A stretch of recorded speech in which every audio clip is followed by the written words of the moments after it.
Okay, welcome to Sri Gautam news. Sri Gautam news ప్రేక్షకులకు నమస్కారం. ఈనాటి విద్యా వార్తలకు స్వాగతం. నేడు పార్లమెంటులో ఐటీ కొత్త బిల్లు మొత్తం 622 పేజీలతో 23 చాప్టర్లు, 16 షెడ్యూళ్ళు, 536 సెక్షన్లతోటి ఆ బిల్లు పెట్టబోతున్నారు. చూద్దాం. తర్వాత పాఠశాలల్లో పరీక్షా పే చర్చ ఎపిసోడ్ల ప్రసారం. కేంద్ర ప్రభుత్వ ఆదేశాల మేరకు రాష్ట్రంలోని అన్ని పాఠశాలల్లో పరీక్షా పే చర్చ ప్రసారం చేయాలని పాఠశాల విద్యాశాఖ ఆదేశాలు జారీ చేసింది. ఈ మేరకు ఏర్పాట్లు చేయాలని పాఠశాల విద్యా డైరెక్టర్ విజయరామరాజు ఆర్జేడీలు డిఈఓలను ఆదేశించారు. ఇప్పటి వరకు పూర్తయిన 4 ఎపిసోడ్లను ఈ నెల 15వ తేదీ వరకు ఉదయం 10 గంటల నుంచి ప్రసారం చేయాలని పేర్కొన్నారు. ప్రిన్సిపల్ అకౌంట్ జనరల్గా చతుర్వేది బాధ్యతలు. రంజాన్ మాసంలో గంట ముందే ఇళ్లకు ముస్లిం ఉద్యోగులకు ప్రభుత్వం అనుమతి. పవిత్ర రంజాన్ మాసంలో ప్రతిరోజు ముస్లిం ఉద్యోగులు గంట ముందే ఇళ్లకు వెళ్లేలాగా రాష్ట్ర ప్రభుత్వం వెసులుబాటు కల్పించింది.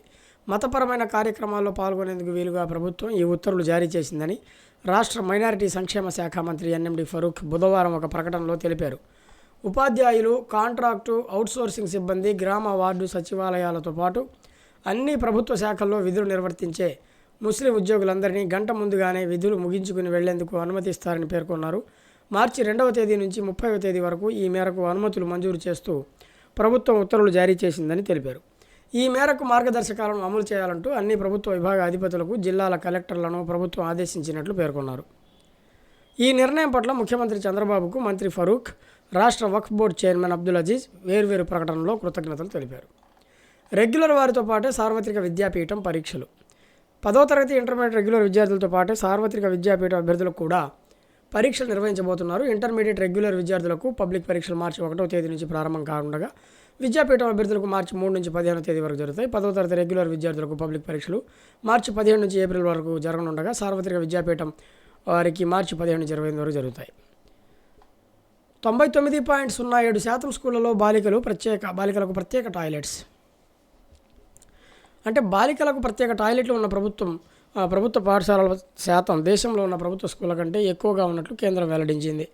కేంద్ర విద్యాశాఖ సహాయ మంత్రి జయంత్ చౌదరి బుధవారం లోక్సభలో మాట్లాడుతూ దేశవ్యాప్తంగా ఉన్న ప్రభుత్వ స్కూళ్లలో 97.17 పాఠశాలల్లో బాలికలకు ప్రత్యేకంగా టాయిలెట్ సౌకర్యం ఉన్నట్లు తెలిపారు.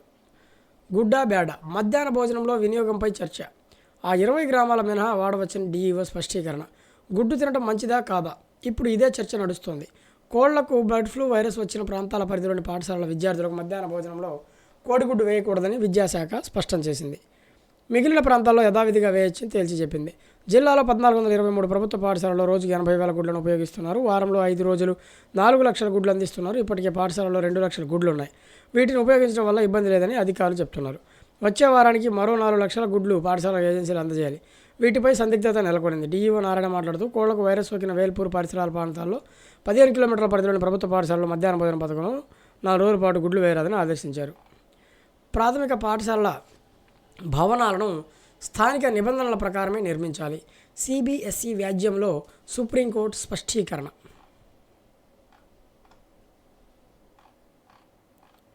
ఉమ్మడి ప్రవేశ పరీక్షల షెడ్యూల్ విడుదల.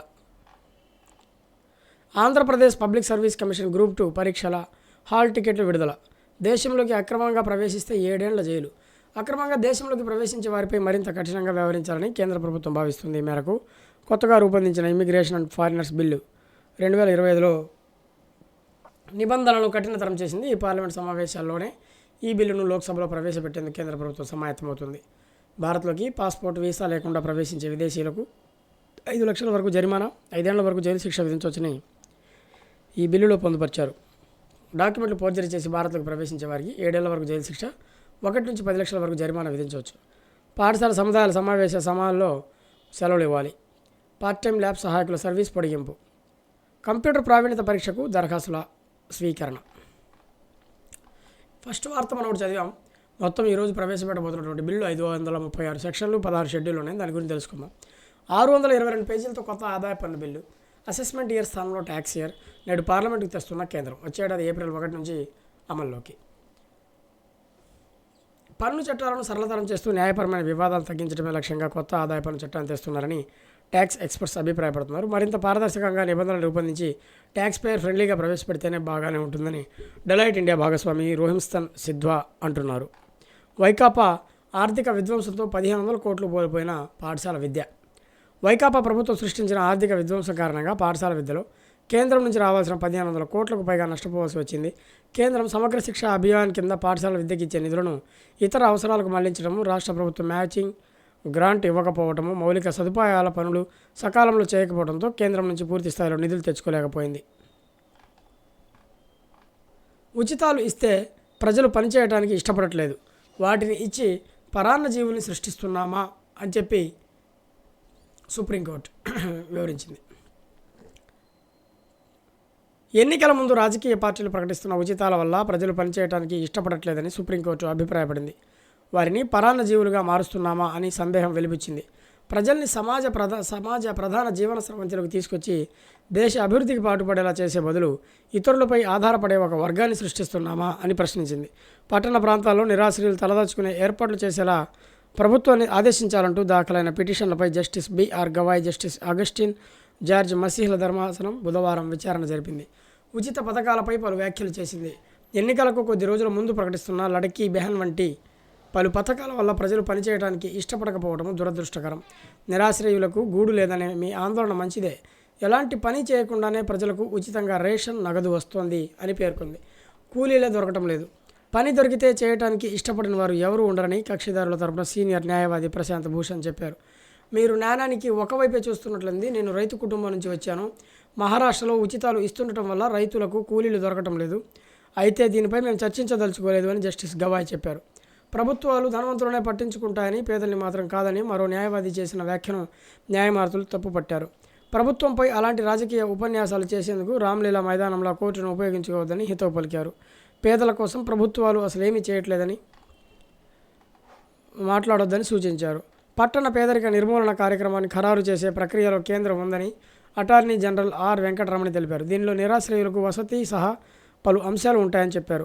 ఆ కార్యక్రమం ఎంత కాల వ్యవధిలో అమలవుతుంది, ఏ అంశాలు ఉంటాయో తెలపాలని ధర్మాసనం సూచించి తదుపరి విచారణను 6 వారాలకు వాయిదా వేసింది. ఢిల్లీ హైకోర్టులో ఇదే అంశంపై మరో పిటిషన్ దాఖలైంది. ఇప్పటికే సుప్రీంకోర్టులో విచారణ కొనసాగుతున్నందువలన ఆ కేసులు కూడా కక్షిదారులుగా చేయాలని హైకోర్టు సూచించింది. వక్ఫ్ బిల్లుపై నేడు లోక్సభకు పార్లమెంటరీ కమిటీ నివేదిక. వక్ఫ్ బిల్లులో సవరణల అధ్యయనానికి నియమించిన పార్లమెంటరీ కమిటీ గురువారం తమ నివేదికను లోక్సభకు సమర్పించనుంది. కమిటీ చైర్మన్ జగదాంబికా పాల్ దీనిని సభలో ప్రవేశపెడతారు. గురువారం నాటి కార్యకలాపాలపై బుధవారం పంపిణీ చేసిన ఎజెండాలో ఈ ప్రస్తావన ఉంది. లోక్సభ స్పీకర్ ఓం బిర్లాకు గత నెల 30నే ఈ నివేదికను అందించారు. రాజ పురస్కారం. స్కౌట్స్ గైడ్స్లో 5 రోజుల శిక్షణ, ధృవపత్రంతో ఉద్యోగాల్లో రిజర్వేషన్లు, భవితకు సోపానం. ఎస్బీఐ ఫౌండేషన్ ఫెలోషిప్నకు దరఖాస్తులు. స్టేట్ బ్యాంక్ ఆఫ్ ఇండియా గ్రూప్నకు చెందిన SBI foundation youth for India ఫెలోషిప్కు దరఖాస్తులు స్వీకరించి వస్తుంది. ఈ ఫెలోషిప్ ప్రోగ్రాం 13 నెలలు ఉంటుంది. దీనికి 2 దశల్లో మదింపు చేసి అభ్యర్థులను ఎంపిక చేస్తారు. 21 నుంచి 32 ఏళ్ల మధ్య ఉన్న పట్టభద్రులు, యువ నిపుణులకు 13 ప్రముఖ ఎన్జీఓలతో కలిసి గ్రామీణ అభివృద్ధి కోసం పనిచేయడానికి అవకాశం కల్పిస్తుంది. ఆసక్తి గలవారు apply.youthforindia.org వెబ్సైట్ ద్వారా దరఖాస్తు చేసుకోవాల్సి ఉంటుంది. రెడ్ అలర్ట్ జోన్ మినహా మిగిలిన ప్రాంతాల్లోని వారు గుడ్లు, మాంసం తీసుకోవచ్చని పశుసంవర్ధక శాఖ డైరెక్టర్ దామోదర్ నాయుడు వెల్లడించారు. కోళ్ల పెంపకదారులు ప్రమాణాలు పాటించాలి. బర్డ్ ఫ్లూ నేపథ్యంలో కోళ్ల పెంపకదారులు కొన్ని భద్రతా ప్రమాణాలు పాటించాలని దామోదర్ నాయుడు సూచించారు. ఏదైనా కోడి చనిపోతే వెంటనే దాని చుట్టూ ఉన్న విసర్జకాలు, వ్యర్థాలు, దాణా, నీరు తదితరాలన్నింటినీ పాలిథిన్ సంచిలో చుట్టి దూరంగా తీసుకెళ్లి కాల్చడం లేదా పూడ్చడం చేయాలన్నారు. కోళ్ల షెడ్ల ప్రవేశ మార్గంలో 0.01% పొటాషియం పర్మాంగనేట్ కలిపిన నీటిలో కాళ్ళు కడుక్కుని లోపలికి వెళ్ళాలి. షెడ్ల పరిసర ప్రాంతాల్లో 2% సోడియం హైపోక్లోరైడ్ బ్లీచింగ్ పౌడర్ సున్నం చల్లాలి. కోళ్ల షెడ్లలో పనిచేసే సిబ్బంది వ్యక్తిగత శుభ్రత పాటించాలి. షెడ్లలోకి ప్రవేశించే ముందు బయటకు వచ్చేటప్పుడు కాళ్ళు, చేతుల్ని డెటాల్ సబ్బుతో కడుక్కోవాలి. కొత్త షెడ్లలో కోళ్లు వేయకూడదు. ఇతర ఫారాల నుంచి వచ్చే మనుషులు, వాహనాలు దాణా అనుమతించవద్దు. ట్రక్కులు, గుడ్లు, ట్రేలు, కేజెస్ తదితర 2% హైపోక్లోరైడ్, 1% సోడియం హైడ్రాక్సైడ్తో శుభ్రం చేయాలి. నీటి తొట్టెలు, దాణా గిన్నెలను 1% సోడియం హైడ్రాక్సైడ్తో శుద్ధి చేయాలి. కోళ్ల ఫారాల ఆవరణలోకి వలస పక్షులు రాకుండా చూడాలి. 28న రాష్ట్ర బడ్జెట్. పార్ట్ టైం ల్యాబ్ అటెండర్లు కూడా 60 ఏళ్ల అమలు. స్థానిక ఎన్నికల్లో పోటీకి 2 పిల్లల నిబంధనల తొలగింపుపై గెజిట్ జారీ. 2 కంటే ఎక్కువ పిల్లలుంటే పంచాయతీ ఎన్నికల్లో పోటీకి అనర్హులన్న నిబంధనను పంచాయతీరాజ్ చట్టం నుంచి తొలగిస్తూ తీసుకున్న నిర్ణయంపై న్యాయశాఖ గెజెట్ నోటిఫికేషన్ జారీ చేసింది. నవంబర్లో జరిగిన అసెంబ్లీ సమావేశాల్లో సవరణ బిల్లులు సభ్యులు ఏకగ్రీవంగా ఆమోదించిన విషయం తెలిసింది. దానికి గవర్నర్ ఆమోదం కూడా లభించడంతో తాజాగా గెజెట్ విడుదల చేశారు. విద్యలో వివక్ష తగదు. ఉపాధ్యాయ ఎమ్మెల్సీ ఓటర్లు 22,493 మంది. 1,135 పోస్టులతో మెగా డిఎస్సి. ఉపాధ్యాయ రిక్రూట్మెంట్కు నోటిఫికేషన్ సిద్ధం. తీరనున్న నిరుద్యోగుల కలలు.